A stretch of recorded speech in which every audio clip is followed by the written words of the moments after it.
Hello, everyone, and welcome to our latest episode of the College Tracker Show. I am Kimberly Bass. I'm your host today, and I am here with the Claremont Colleges. That's right. We're going to have 4 campuses that engage with us today. We are unfortunately not going to have the 2 grad schools, but we will have some exciting and good news from all 4 of the undergraduate colleges.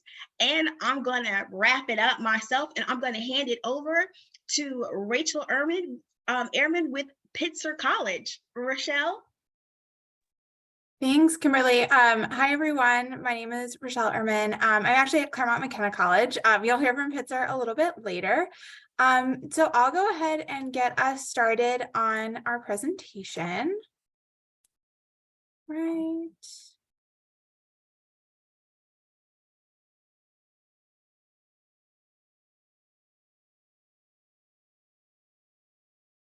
All right. That look good to everyone? Awesome. All right, so we are at the Claremont Colleges. We are 5 undergraduate liberal arts colleges located in Claremont, California, which is about 45 minutes east of downtown Los Angeles. So today we'll go over a general overview of the 5 undergraduate schools, what we have in common, and then we'll each take turns going over more detail about each one of our colleges. All right, so who are the 5 Cs? So like I said, we're located about 45 minutes east of Los Angeles. So you can see a little bit on your screen of how that generally situates us. Claremont is known as the city of trees and PhDs, and we are just south of the foothills and the mountains. So the last couple months, we've actually been able to see a lot of snow on our mountains. You can probably check out all of our Instagrams, TikToks, everything like that to see more photos. It's been really incredible. But those mountains are really close. So 5-10 minute ride from campus. You can go hiking. If you go up a little bit further, there's some skiing, sledding, that sort of thing. So we very much have access to the outdoors. We're about an hour away from the beach, and then full access to downtown Los Angeles for all of your, food and entertainment needs, lots of great museums. So it's a really great place because we're not, downtown in the hustle and bustle with all the traffic. We're a little bit east in the suburbs, which makes our campuses a little bit larger, a little bit quieter, and it feels more like that liberal arts setting that you're looking for. So each one of our colleges is individually quite small. The largest would be Pomona, which has about 1,700 students, but altogether we have over 6,000 undergraduate students, which means that you get really intimate settings on each campus. You get to know your classmates really well. You get really easy access to faculty, which we'll talk about in a few minutes, but you know your fellow students, you know your faculty, you know each other, but you don't feel like you're in a tiny little bubble. You don't feel like you're isolated, you know everyone, you're constantly meeting new people. As you can see on the right-hand side of your screen, that is a map of all of our colleges, and we're all genuinely right next to each other. We are across the street from each other. You can walk, there are no fences. This whole area is about 1 square mile, so it's really, really walkable from the most southern part of Pomona College to the most northern top of Harvey Mudd and Pitzer is probably about a 20-minute walk, depending on how fast you walk, of course. But it's really easy to get around. Our students are really integrated across the 5 Cs. We have over 250 clubs and organizations that we share. We also share courses, so you can take courses at all 5 colleges, regardless of which one you attend. Some of the schools also allow you to major at the other colleges as well. And most importantly, you can also eat in all of the dining halls. So you get access to 17 different dining halls, which is really a fun thing for students to be able to eat and socialize and be together with the entire 5C community. So all 5,000 students have access to each other. And it really is such a tight and broad community. We do want to acknowledge that there are 2 graduate colleges, or graduate universities, I should say, as part of the Claremont Consortium. That is Claremont Graduate University and the Keck Graduate Institute.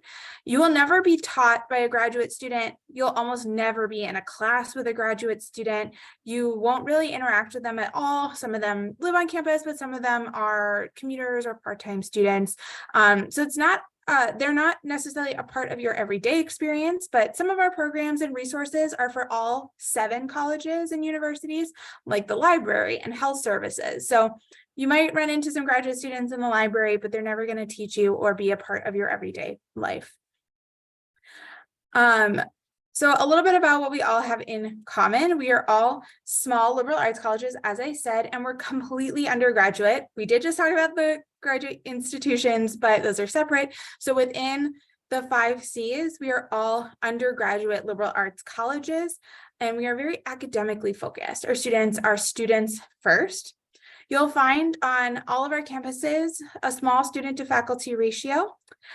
So somewhere around 10 to 1. So you're going to know the faculty in your class. You'll always be taught by a faculty member. We do not have PhDs or graduate students who teach. We don't have TAs who teach. Students are taught by faculty who have PhDs or JDs or the highest in their field. And your average class size, 18 or smaller. You may have some courses where you're, 30, 35 students, and that will feel really big to a lot of students, because then you get to your upper level courses and there's like 6 to 10 of you. So you really get those intimate settings. You're going to know the other students in your classes. Very discussion-based learning. You will learn from each other as much as you learn from the other or from the professor. So you'll really be able to bring your experiences to the classroom as well as learning from the other students in your classes. And research and internship opportunities are really abundant on our campuses. A lot of students conduct undergraduate research because, again, there are no graduate students. So you're not battling with a graduate student or a PhD student for an opportunity to do research. All of our faculty who are doing research are doing them with our undergraduate students. It's a really big part of that undergraduate liberal arts experience. Same thing goes for internships. We all have career services offices that work very closely to make sure that students get as many internships as they want. Access to arts and humanities, natural sciences, social sciences, and interdisciplinary fields. We've got it all. Some of us will house certain programs and share it with the other colleges. Or there are ones that we all have. We all have an English department. Well, most of us have an English department. We all teach math, that's for sure. So you have access to all of these different majors and programs, regardless of which school you're at, because we share a lot of them across the schools. Study abroad. For those of you watching, coming to the United States may be a study abroad opportunity, but you will also have the opportunity to go abroad again. We all have hundreds of opportunities either through our colleges or through outside programs that are approved by the colleges for credit and financial aid. And then lastly, we're all Division III varsity athletics. There is not one team for the 5 colleges. There are not 5 teams. There are in fact 2 teams.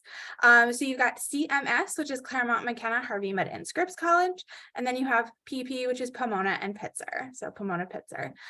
So we have 2 varsity athletic teams. We get along very well, except when we play each other. That's really the only rivalry you're going to find in the 5 colleges is what we call the 6th Street rivalry, which is Pomona Pitzer versus CMS. All right, so now we're going to talk a little bit more about each of our schools individually, and we're going to go in founding order, which you'll learn a little bit more about that history as we go through. And so I'm going to hand it over to Paula at Pomona. Yeah, thank you so much, Rochelle, for that thorough introduction. Hello, everybody. My name is Paola Franco. I use she, her, they, them pronouns, and I'm a senior assistant dean of admissions at Pomona. I'm also an alumna from the class of 2017, so I could talk for hours about Pomona, but I'll keep this to a few minutes to leave plenty of room for my colleagues to introduce their colleges and for us to answer your questions. So as Rochelle also mentioned, we're going in founding order. So in the little family we have here in Claremont, Pomona would be the oldest sibling. We were founded in 1887 by a group of folks who wanted to bring a college of the New England type, and I put that in quotes because who knows exactly what that means? We can guess, certainly. But anyway, they wanted to bring that kind of model to the West Coast. And so we were founded in 1887 with that mission in mind. And that mission in mind continues to live on in our mission statement. Part of a one little line from there is that we are strongly rooted in Southern California with yet global in its orientation. And our international students certainly contribute to that. And I'm happy to talk about the ways that plays out. But the Southern California part, we really feel we live and breathe that experience of being in Southern California. California, a state whose motto is Eureka, I found it. It has this energy to it. It has a forward motion. It's a land of innovation, of invention, and sometimes even reinvention. So we do like to live out that spirit and foster our students' curiosity and learning and engaging and, again, inventing, sometimes even reinventing. We also like to take advantage of all the locations that our location gives us access to. One beloved tradition that I do like to point students' attention to is called Ski Beach Day, which is exactly what it sounds like. You go skiing in the morning and to the beach in the afternoon. Very few places in the country where you can do both of those things in one day. And so California being one of them, again, we do like to take advantage of that. And also that California spirit in fostering our students' curiosity, you get lots of time to explore our 48 different majors. They do span the social sciences, humanities, interdisciplinary studies, STEM, arts, and what have you. And our students do tend to spread themselves out fairly evenly across those divisions, which leads me to the next kind of thing I'd like to highlight at Pomona: diversity. From academic diversity to racial ethnic diversity to geographic diversity. All of these layers of diversity stack up on top of each other to provide our students with a really dynamic and engaging place and community to live and learn from. We hope that you're excited by the prospect of being in community with folks who maybe have lived similar and different lives from you. And also fostering that curiosity and that exploration and even that diversity. Regardless of what you put on your application, you don't have to officially declare your major until the end of your second year at Pomona, which is roughly the case at all of the Claremont colleges as well. And as you navigate exploring to find your major, we like to talk about the breadth of study requirements. This is Pomona's way of putting the liberal arts into action, and you'll hear how my colleagues talk about how their specific colleges put the liberal arts into action. The 6 areas of study you can probably roughly guess. You have to take a math class, a science class, 2 social science classes, one where you maybe study what has happened, another where you maybe study why things have happened, and then 2 arts and humanities courses, one where you're producing art and one where you're exploring, critiquing, studying art. These 6 areas of study, again, are meant to let our students explore and potentially fall in love with something new. That is, again, how we put the liberal arts into action.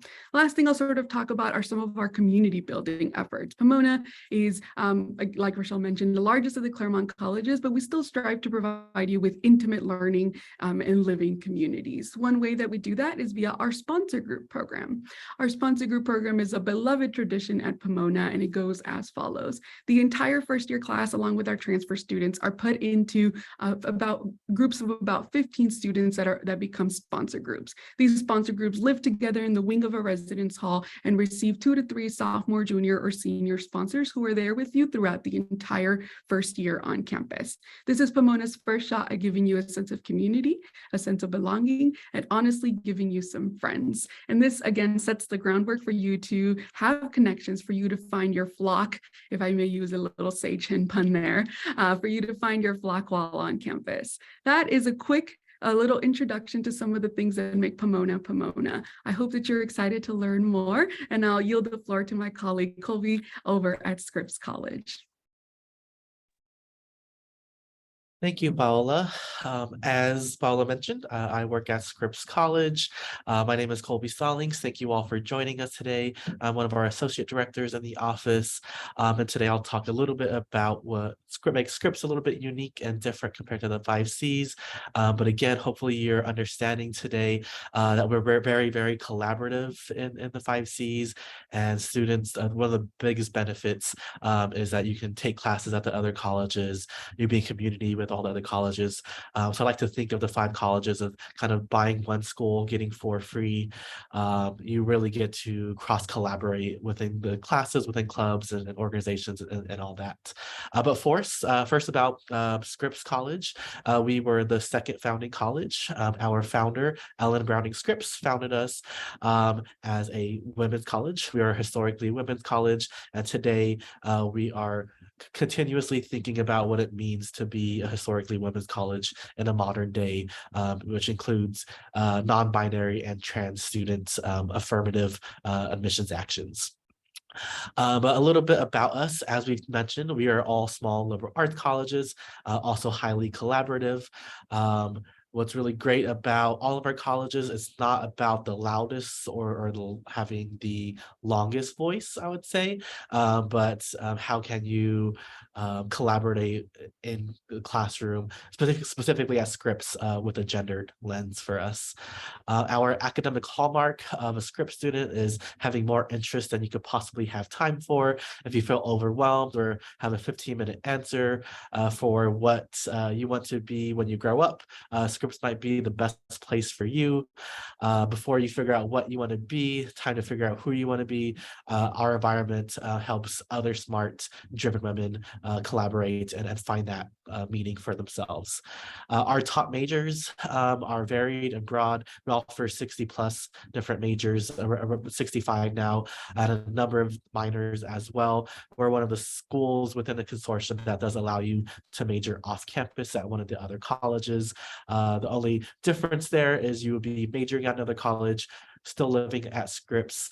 Your degree will still say Scripps College, but maybe a majority of classes might be at Pomona, CMC, or one of the other colleges. Our top majors, they do change from year to year, but we typically see students in biology, pre-med, studio art, English, psychology, politics, and we are seeing, I think, more and more students, as my other colleagues will probably say this, in our interdisciplinary majors as well, which include media studies, environmental science, philosophy, politics, and economics, just to name a few. We believe that having a shared academic experience rooted in critical thinking, discussion, and writing is invaluable for us, focusing on challenging assumptions we all have about the world around us. What makes Scripps a little bit unique will be our core curriculum. As we are going through all of our curriculum, you'll see all of us have a special, unique thing that kind of makes us a little bit different. For us, that is core, which is a 3-semester course, which takes a theme. So these themes have included community and truth, and it looks at it from a different of multiple perspectives, but it's humanities based in its focus. And for this, I will say this is the only 3 classes through your 4 years at Scripps that is for Scripps students specifically. All the other classes, a majority will probably be Scripps specific, but you'll never know if you have a Pomona student in your class, Harvey Mudd student, right?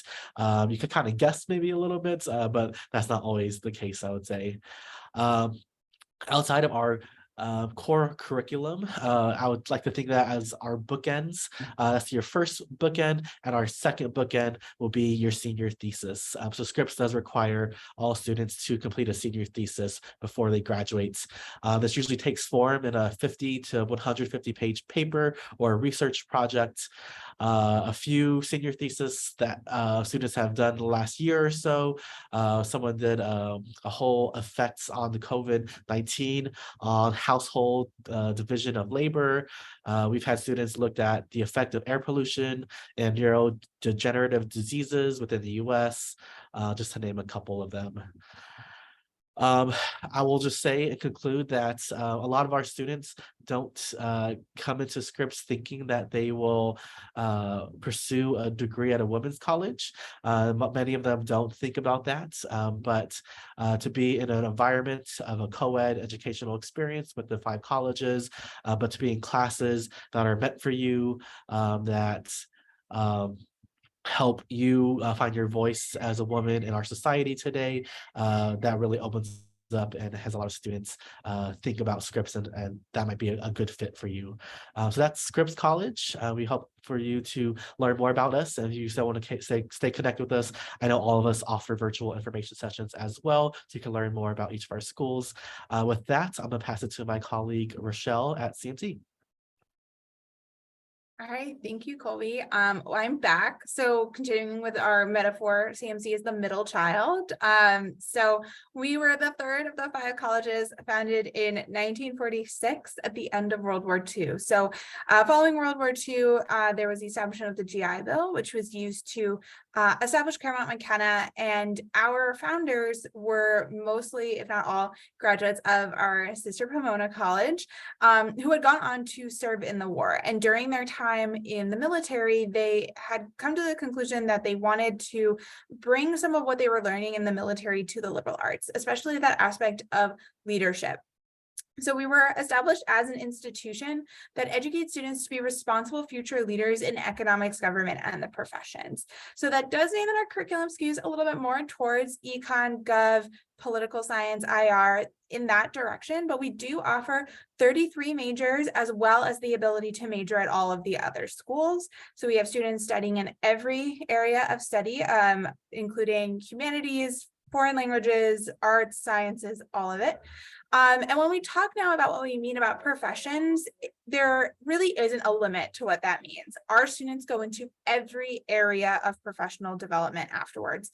They go into finance, they go into nonprofit work, they go into education, they become leaders in all different fields. And that's what's at the core of CMC, is building that leadership so that you can go out and make change in the world in any area that you want to devote yourself to.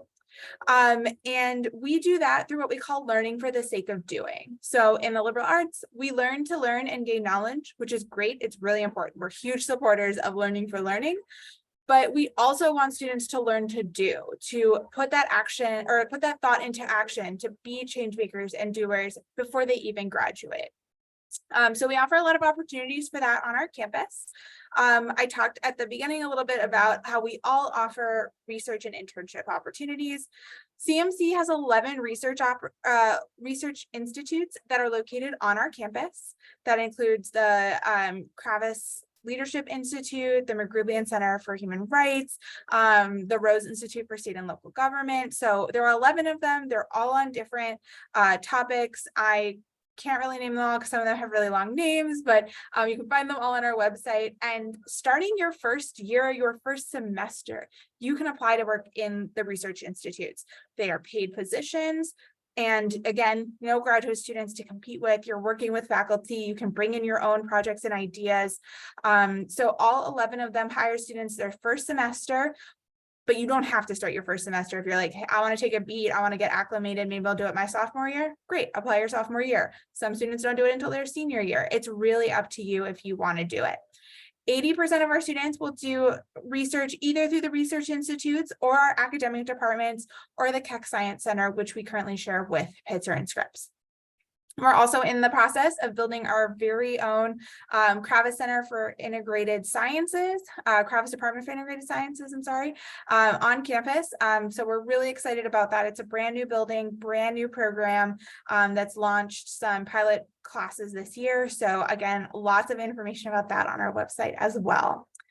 And then in terms of internships, 95% of CMC students do at least one internship. And on average, every student does 2 before they graduate. So our Saul Center for Student Opportunity works closely with students on finding those internships. So your job search, your internship search, graduate school, and on securing them. So resumes, cover letters, mock interviews, networking tracks across the country. So students really get the best preparation for going into the workforce. And we also have sponsored internship money for that. So if you get an internship that is unpaid or underpaid, so if you got a great internship in New York City and they're like, we'll give you $200 a month, and you're like, how am I going to do that?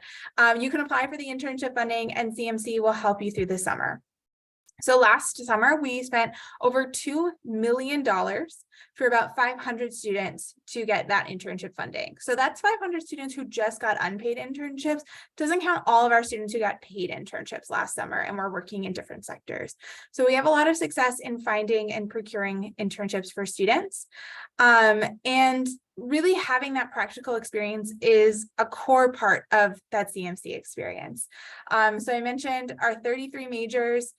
We do have a general education program as well. So we don't have a core curriculum. So there aren't classes that every single student takes together, but there are courses that you're going, or areas that you'll need to fulfill. So you'll have to take a math class, a science class, certain number of arts, humanities, and social science classes in order to graduate, but you have 4 years pretty much for all of those. You will also have to take a PE class, but I do have a lot of seniors who are currently fulfilling that requirement so that they can graduate in May.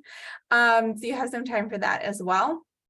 You can take classes at all of the other colleges and you can major at the other schools. So our students are really able to get a very interdisciplinary look across all campuses, and 99% of our students take at least one course at the other colleges. And the last thing I'll talk about is our Athenaeum program. So the Athenaeum is both a place and a speaker series. It's in this photo, but you can't really see it. It's like kind of behind the trees on the right-hand side. It is a speaker series where we bring someone to campus every Monday, Tuesday, Wednesday, and Thursday. So 4 days a week, every week for the entire academic year, except during finals and spring and breaks. So these speakers, who are all leaders in their field, will come to the Athenaeum for dinner. So they have a sit-down dinner with our students, and then they give a talk and do Q&A.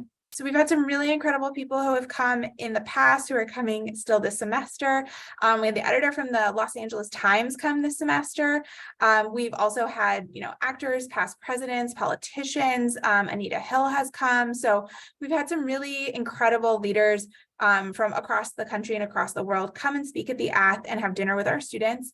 And the first 7 students who sign up get to eat at the head table with the speaker. So it's open to all of our faculty, staff, and students as priority, and then it opens up to the other 5 Cs as well. So some students will come from the other colleges too. So that's a little bit of an overview of CMC. I am now going to pass it on to Peter at Harvey Med. Greetings, everyone.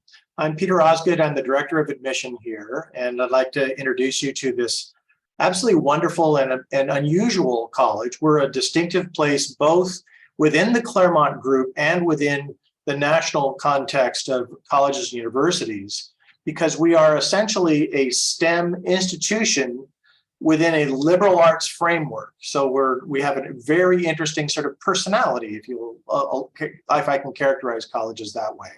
We're also the smallest of the colleges with 900 students. As you can see, 10 majors, all of them are in math, science, or engineering. Central to what our college is about is that we have a very clearly defined mission, which I'm going to abbreviate this way, is that science and technology, if divorced from humanity, is worse than no technology or science at all. So that's what we live by. And so the academic program is married to that vision. And initially, this may surprise some of you, a student doesn't apply to a major. You're not allowed to select a major until your second year. And you must make a declaration similar to our neighboring colleges in Claremont sometime by the end of your sophomore year. But this allows students to develop some habits of looking across disciplines, of working together. So I don't think I can exaggerate how much collaborative learning happens at our college. One of our professors described this as the geek Marines. Don't leave anyone behind. So the work, I can promise you, you will be forced to work in teams at our school. And we think it's a superior way to learn and to solve problems. So there is in the academic structure, the majors, in my mind, come actually last. The first set of courses is in a common core curriculum. That means that every student at the college takes a certain set of courses across all the major disciplines of math and science, as well as a couple of writing courses, as well as a course called Impact, where you can look at how your work is going to affect society. This means that if, for example, at the second term of your freshman year, one of the courses is giving you difficulty, literally the entire student body can help you. That's very powerful. All right, so we're a STEM-focused institution, and we require our students to complete about 30% of their courses in humanities, social sciences, and arts courses, none of which are prescribed to be in a certain discipline. Gives the student a lot of range, and courses that can be taken at Harvey Mudd College, at our neighboring colleges through cross-registration. We also require all of our students to do research. We can get started very early in your career. We have set-asides for first-year students. But each student will do some sort of a capstone experience in a field that's more theoretical or more laboratory-based. It would typically be a senior thesis. But in this image, you see a couple of our engineers working in an underwater robotics project. Instead, for more applied areas, the students would do a program called Clinic that I invite you to look up on our website. It's a signature program where the students basically work in teams of about 5 or 6 to solve a live problem for a client, an industrial client. Typically, it could be a national lab. So these companies have paid the college and they want return on their investment, and the students deliver. So it's a very exciting activity. We're about 10% international students of our 900. It's a very close-knit community. Our core curriculum allows that. The way our campus is laid out ensures that students interact frequently. An unwritten rule in our dining hall is that every table can accommodate N+1, which I really like. So it's very close-knit. I would also say that we have a lot of students not just studying, but doing all kinds of recreational things. We have our share of, more than our share of musicians, our share of athletes. I should mention, none of us has mentioned this before, the most popular intramural sport is inner tube water polo, which you should try. We take it more seriously than we should. We have a good deal of students who want to contribute to others' lives through service and impact kind of activities. We have a lot of foodies. We also have a lot of makers, and this is where some of that creative expression comes in. We have an elaborate maker space on campus that, let me just say, I've seen some things happen at our school. Most of them are legal. So with that, the last thing I will say, none of us has mentioned this yet. We're all private schools. We're expensive schools. We have very limited funds for international students in terms of scholarships. Our federal government won't support international students for various reasons. So it is incumbent upon the colleges to provide that funding, and the amount of funding we have available for international students will vary from college to college in our group. So those would have to be individual questions toward the end. All right. I've spoken long enough. It's time to hear from David over at Pitzer College, and then we'll have your time. Thank you very much. Thanks, Peter. Hi, folks. My name is Dave Garvin, Associate Director of Admission at Pitzer College. We are the youngest of the 5 Claremont schools, and as the youngest of 3, I like to think it's Kismet. So we were founded in 1963. So very much, as mentioned, each of the Claremont schools represent kind of the values of the time. And this was an incredibly tumultuous time in the history of the US. So Pitzer was established at the heart of the civil rights movement. We were built as a place to mirror the values of the decade, fostering a community of students who were really committed to using the skills that they gained during their time at Pitzer to go out and make the world a better place. Sounds cheesy, but it is ultimately true. Pitzer students generally want to make the world a better place. And it comes through the driving force of our 5 core values. This very much what separates Pitzer from the other Claremont schools, as well as other kind of more social justice oriented institutions. Our 5 core values are social responsibility, interdisciplinary learning, intercultural understanding, environmental sustainability, and student engagement. I'm going to quickly go through some of each of those and kind of why that separates Pitzer. First, starting off interdisciplinary learning. I know that goes hand in hand with most liberal arts institutions. Pitzer offers about 40 majors that include some top majors such as media studies, environmental analysis, human biology, psychology, even a design your own major option. So even some of our most popular majors are focused on that intentionality of being interdisciplinary. So meaning that students are drawing from multiple fields within their studies. So for example, a major like human biology isn't just about looking at cells in the lab for 8 semesters. It's about a field group where your students are connecting biology and sociology and psychology to understand the social effects of what makes that biological. Inside the classroom, students are certainly focused on getting to know their professors well and have that flexibility. We even allow students to major within the consortium if we don't offer it specifically at Pitzer, and about 1/4 of students double major. So you don't have to ever limit yourself or be pigeonholed to one particular academic interest. When it comes to social responsibility, I think that one of the best examples is through our courses and curriculum called our social justice theory and social justice praxis courses. That's a 2-course component where students will learn about a particular issue affecting a community, whether it be food deserts in Southern California, or immigration rights and policies in the US. And then working with an organization that second semester that focuses within that work. So students have a more in-depth understanding about a particular issue affecting a community and being able to partner with and be of service as opposed to just doing community service hours. So social responsibility at Pitzer definitely plays inside and outside of the classroom and in many different ways for students. If you're on campus, I like to joke and say that our students are incredibly friendly, but our campus is more prickly because that's all the cactus. So we are an incredibly environmentally sustainable campus. We have native drought-resistant plants. Very much when you walk on a Pitzer's campus, you just see the environmental sustainability, so it's almost impossible not to partake it as a Pitzer student, but definitely moving beyond just things like banning plastic water bottles or straws. We were the first school on the West Coast to divest from fossil fuels when it comes to our endowment. So I think what environmental sustainability is probably our most obvious of our core values across campus, and definitely is something that students are passionate about, but can come and play in many different ways inside and outside of the classroom as well. When it comes to intercultural understanding, well over half of our students will study abroad, and roughly about 10% of students are international. So we definitely are looking for that geographical diversity. But it's not just about studying abroad. It's about having dedicated safe spaces and importance of affinity groups on campus for students of many different backgrounds to have their voice shared across campus, but also be able to be challenged and have different experiences. So that intercultural understanding definitely comes into play in many different ways. I personally really just love that we have over 11 different affinity group organizations, so dedicated staff and mentorship for students to really make sure that their different perspectives are coming across on this campus in many different ways.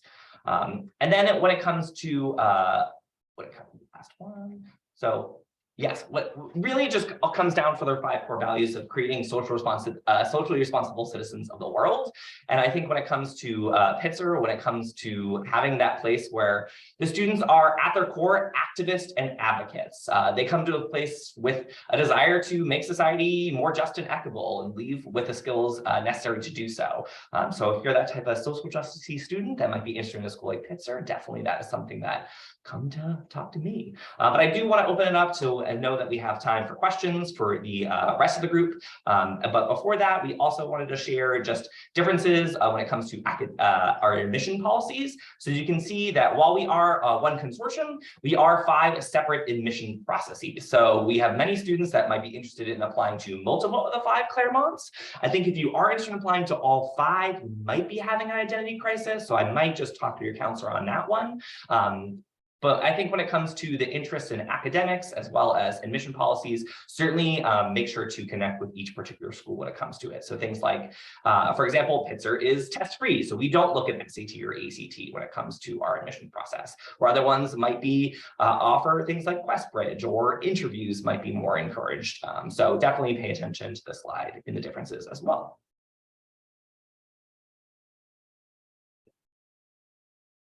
Yeah, I do just want to leave this up on the screen for another minute or two so everybody has a chance to look at it. But we are going to open it up to questions. You can put them in the Q&A box. You can, I think there's like a live stream. I don't know if you can ask questions if you're watching on the live stream. I'll ask Kimberly to give instructions on that one. Thank you so much. We do have a couple questions that I think Peter had addressed, but I want to go over them if you don't mind, Peter, for our general audience that's watching us today. The first question was, how does your football program recruit? Peter, would you like to share your response?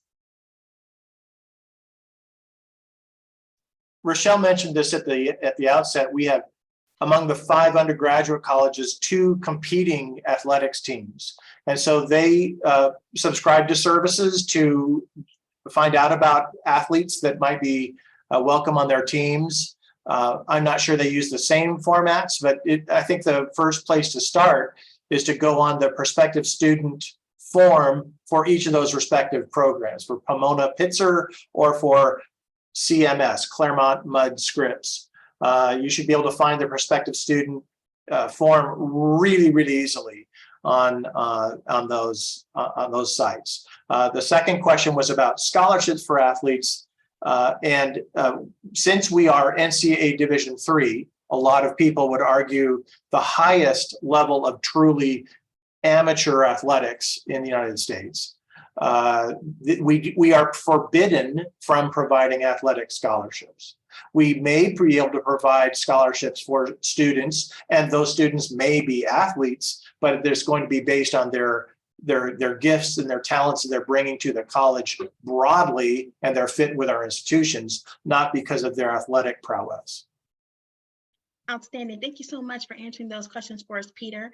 We do have a couple other questions that have come up, and I'm going to, since the first question is, do you have on-campus housing? So I'll open that up to the group to see who would like to answer that question, because I know there's probably a different answer maybe at different campuses. So we all offer on-campus housing, mostly guaranteed for 4 years. Somewhere between 96 to 99% of our students live on campus for 4 years. So we are fully residential colleges. It's a really great question. Sorry that we didn't address that. One thing to note is that you can only live on the campus of the college in which you're enrolled. So if you're a Pomona student and your best friend goes to Scripps, you can't live together at Scripps, but you will only be like a 5-minute walk from each other. So you won't even notice. Thank you for answering that, Rochelle. We did have a couple more questions that couple with it. The first one you did answer, which is residency guaranteed for 4 years? So I think that you answered that one already, that the answer is yes. And there was also the question of, is it a roommate situation? Will roommates be assigned, and if there are meal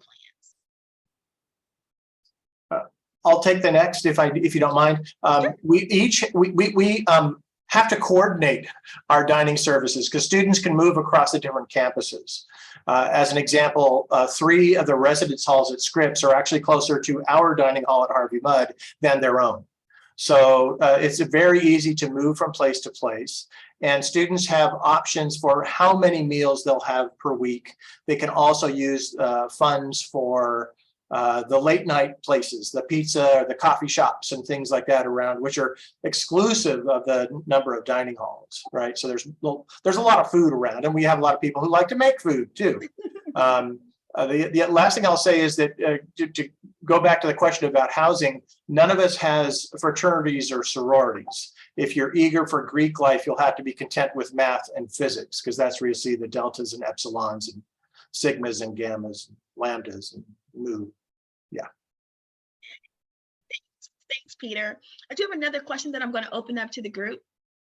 Do you have any accelerated programs or pre-professional programs for students interested in pursuing a career in business, medicine, law, engineering, and other professional degrees?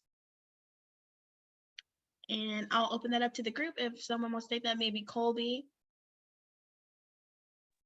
Yes, I don't believe we have any accelerated programs that we have.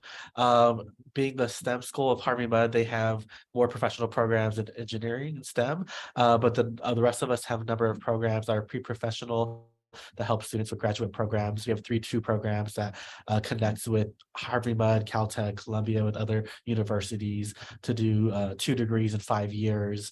And many of us, I would say, have 90+% placement rates to law school, med school, dentistry school, so on and so forth. On top of that, I would say we have research internships that connect students for degrees and professions in the professional routes with business and all that. Excellent. Thank you so much for answering that. And our last question we have from our viewers is, can you share with us what support services you have for athletes, for example, tutoring? So I'll open that up to one of the 3 schools that, well, 2-3 schools that offer athletics. I'll probably I think the group, all of us have academic tutoring services that athletics will work with.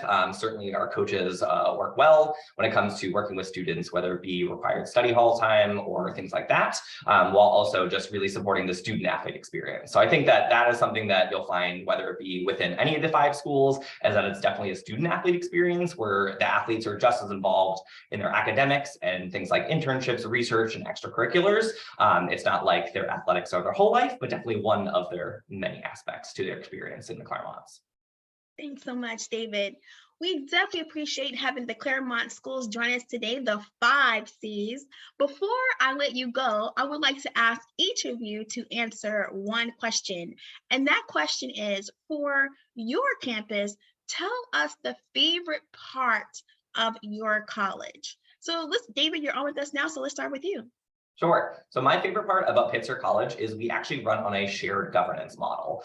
So one of our core values of student engagement, it is my personal favorite aspect that students truly have a seat at the table at Pitzer. So that shared governance model means that every single executive committee that decisions are being made on this campus has to have at least one student on that committee. So whether it be our presidential search committee or our campus aesthetics committee deciding what murals across campus, or a faculty hiring committee, students really are shaping Pitzer. And I think that's what's great. I always get asked the question of what's kind of the traditions at Pitzer, and they're always evolving. We're not steeped in rooted traditions because we are the youngest of the five, but students are able to really provide and shape that.